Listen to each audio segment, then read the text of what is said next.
Welcome everybody. In this video, we are going to discuss countermeasure and preparing your incident response. Will focus on how you can defend your network from ransomware attacks.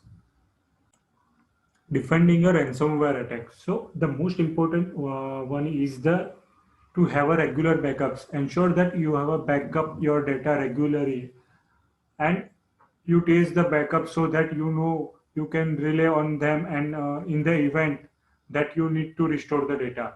So this has been proven time and time again to be a most effective method for recovering data. So restoring your system to non-state and getting your data back without paying any ransom. We have seen that the one main infection factor is form of Marcos in Microsoft Office document. So you should ensure that you disable my Office Micros by default. So ideally through the group policy of object. Third one is a use of firewall to block a CNC callback. So in order of most of ransomware to work, they do still continue to call back to command and control server. So use your firewall to ensure it's known a common CNC server. So there it can be blocked callback to any CNC server that is known.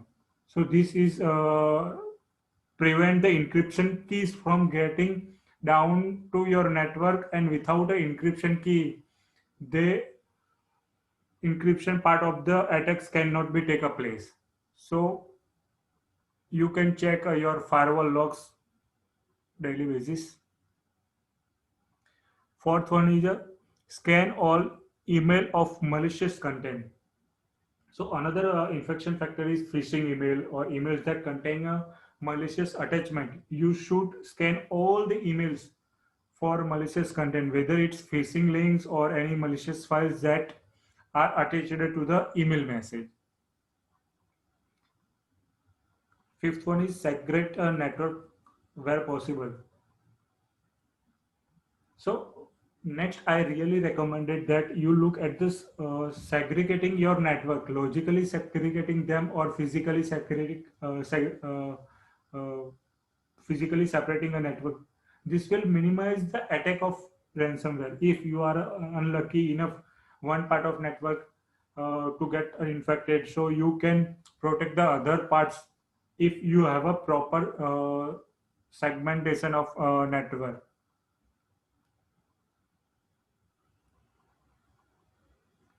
Uh, and sixth one is use a antivirus, anti-malware protection.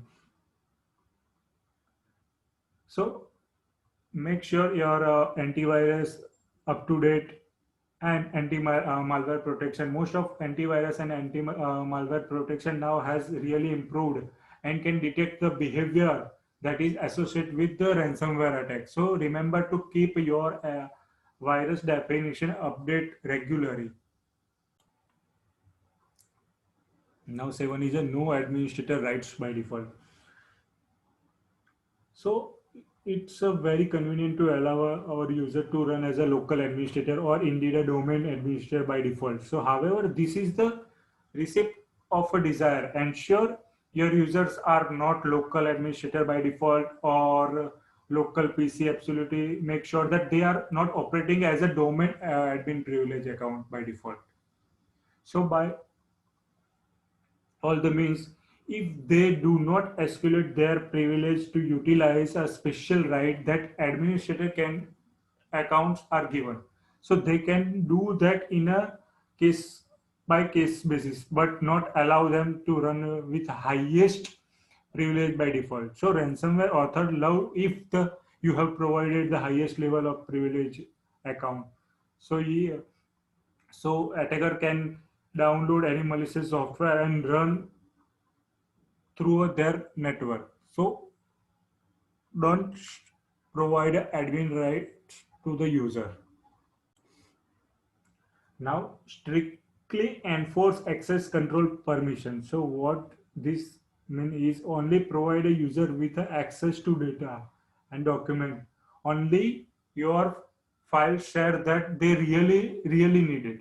So don't open up all the files by default. So if your user access a control permission are locked down to only what they absolutely need to their job. So this will reduce the exposure of footprint for a ransomware attacks. uh, Ninth one is educate user about the ransomware.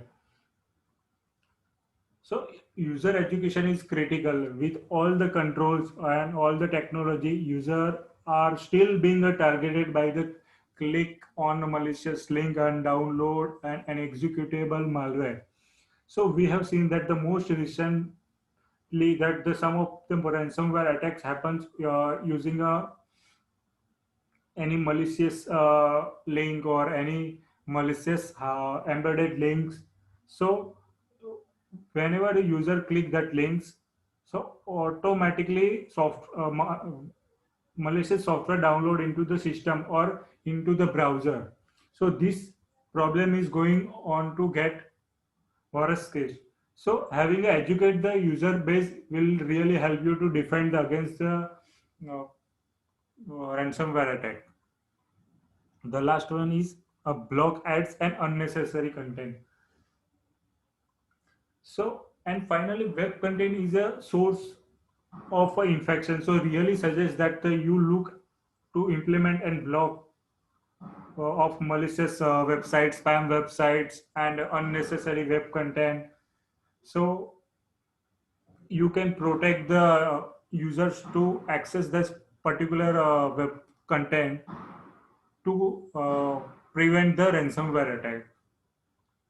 So this is all about the defending a ransomware attack. Now we will discuss regarding the protecting a window network. So first of all, you can look at the disabling the Windows scripting host. Windows scripting host is a really useful tool to helping to you to script or automate any window function. However, the malware attackers have a utilize or exploit any Windows scripting host. So if you don't need it, so you should really considering as a disable particular Windows network script. Now many ransomware instances look at to run from the current app data, so and local app data folder. So you should look at the variables of where these folders are located and ensure that you prevent execution of application from this location. And next one is ensure USC to prevent a malware executing. So attacker love when users are with the administrator privilege or with highest privilege access. So it can easily download any malware even without noticing, can run a malware into local system as an administrator on on his network. If user have a domain admin rights, so he can also run the malware in all the systems in your network. Disable file extension for example malware.pdf.exe. So in Windows by default hide file extension for the known file. So if you doesn't bother, the user are displaying the file extension also. So he can identify the which is PDF or which is the pdf.exe. So he can understand or not going to click any malicious software or exe file.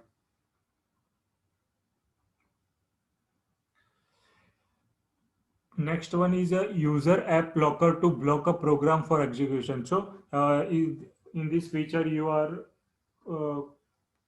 this tool is available in Windows. So you can whitelist the particular selected the application and block the another application. So whenever the users are clicking the unknown application, so or unknown programs, so it's blocked by default.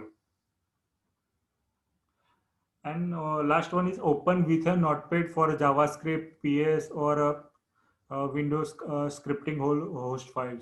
So most of time any script in download in the system. So first you have to check with the note, open with the notepad and check it that it's genuine or not. After that you can run that particular JavaScript or Python script or any Windows scripting host file.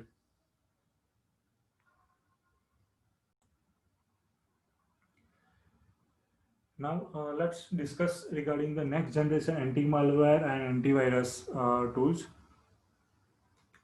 So, a lot of users believe that if you have updated by antivirus or anti-malware tool is installed in their PC, so they are not they are totally protected from the ransomware attacks. However, as we are learned during this video, so that is not a necessary in the all the cases. Ransomware is a becoming a very deceptive and very difficult to identify and track.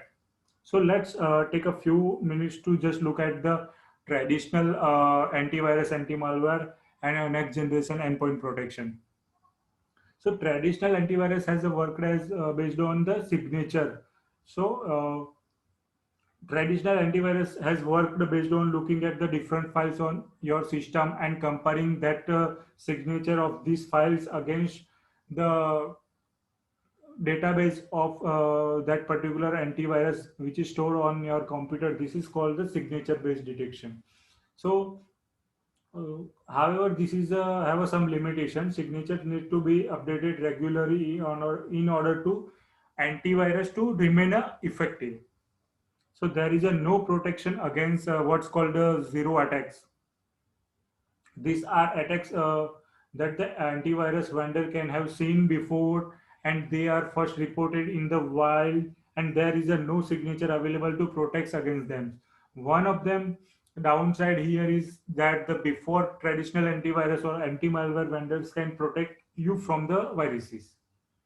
Some has a get infected, and another problem has with the traditional antivirus and anti-malware is that can be very resource intensive on computer that it's run on it.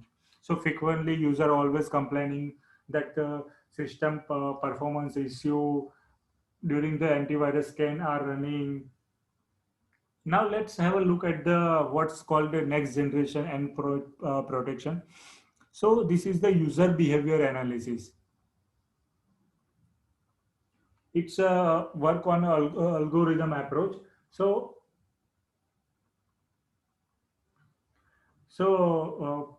the part of the what next generation endpoint protects focus on their user behavior analytics using a techniques.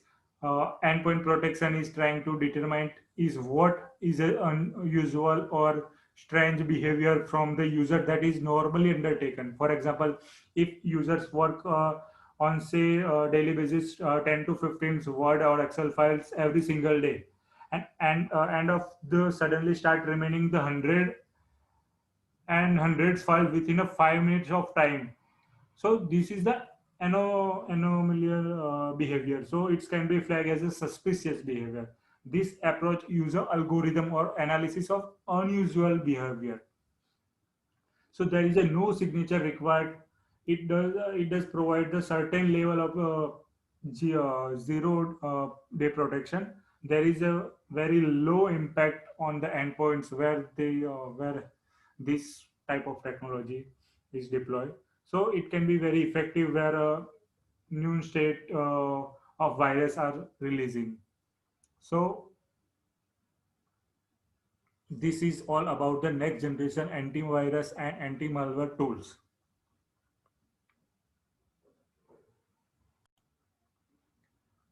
Now let's look into the ransomware incident response in 10 steps.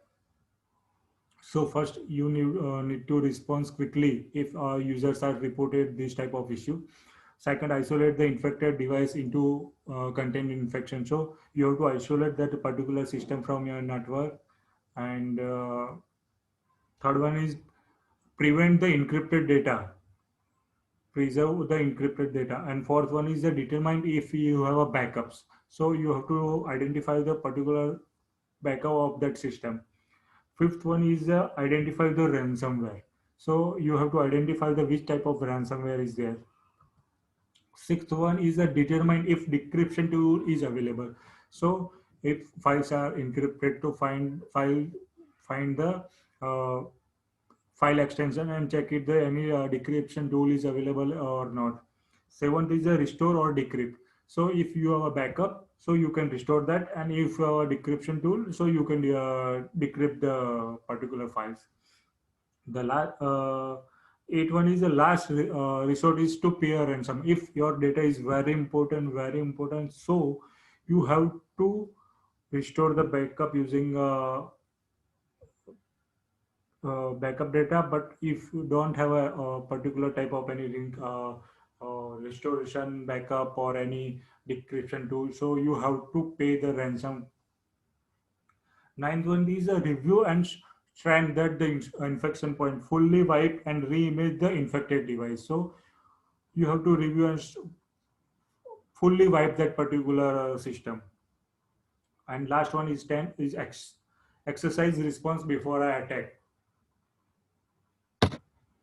So in this video we have discussed regarding the countermeasure, uh, countermeasure and preparing your incident or incident response during the ransomware attack.